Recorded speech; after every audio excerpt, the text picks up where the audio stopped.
Upaya penyembuhan benih lobster ini seperti apa? Ya, jadi rekan-rekan perlu kami sampaikan pertama bahwa kami dari Polres Bandara Soekarno-Hatta berkomitmen terus untuk melakukan tindakan untuk melindungi benih lobster yang akan diselundupkan ke luar negeri. Dan selama 1 tahun terakhir kita sudah berhasil mengamankan, menangkap dan memproses hukum sebanyak 25 orang pelaku dengan jumlah benih lobster yang sudah kita gagalkan ratusan ribu ekor, sehingga kerugian negara yang bisa kita cegah juga mencapai puluhan miliar.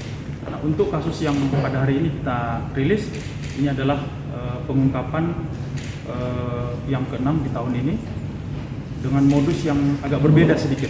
Jadi seperti yang kami sampaikan tadi bahwa untuk kasus ini kita lakukan penangkapan di malam hari, di mana sebelumnya kan biasanya hari jam kerja, tetapi kita tidak berputus asa.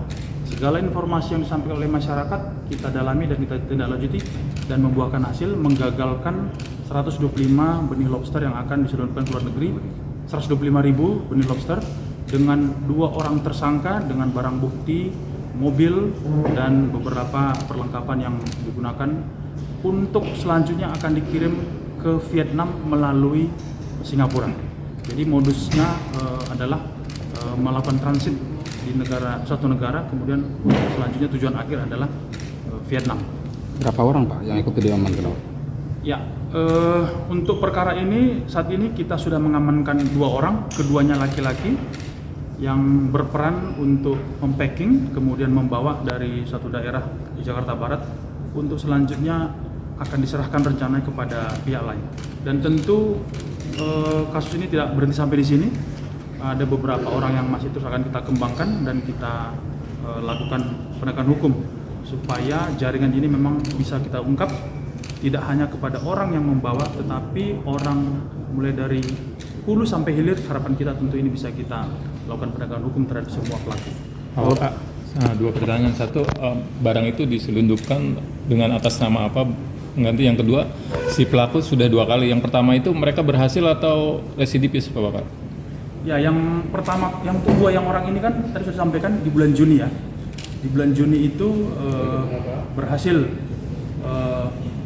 melewati bandara kemudian mengirimkan ke luar. Jadi pertanyaan pertama apa? Barang itu ini atas nama apa, Pak? Disamarkan. Disamarkan sebagai apa gitu? Dilaporkannya barang rencananya memang dibawa melalui paket kargo ya. Jadi barang dimasukkan ke kargo untuk selanjutnya dikirim ke luar negeri, tujuan akhir Vietnam.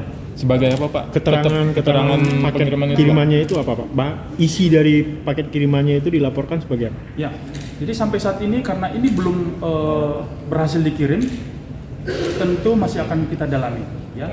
Tapi tentu pengiriman yang pertama, yang mereka juga pelakunya, untuk sementara pengakuan mereka titipkan kirim melalui menggunakan kargo. Nanti proses hasil penyelidikan dan keterangan mereka tentu akan kita dalami yang akan sampai kepada penyidik. Pak, ini tadi kan kita sempat menerangkan bahwa ini kasus baru Pak, cuman diremot dari jauh Pak bahwa ini.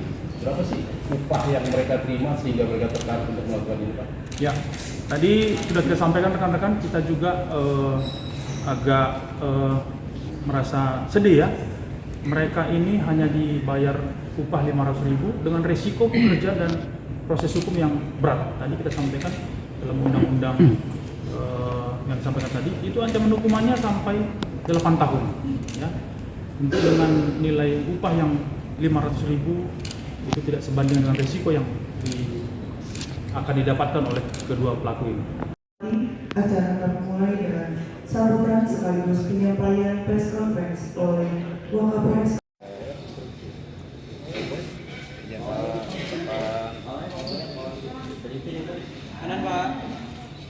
kemudian yang tengah 1 2 ya 1 2 Pak.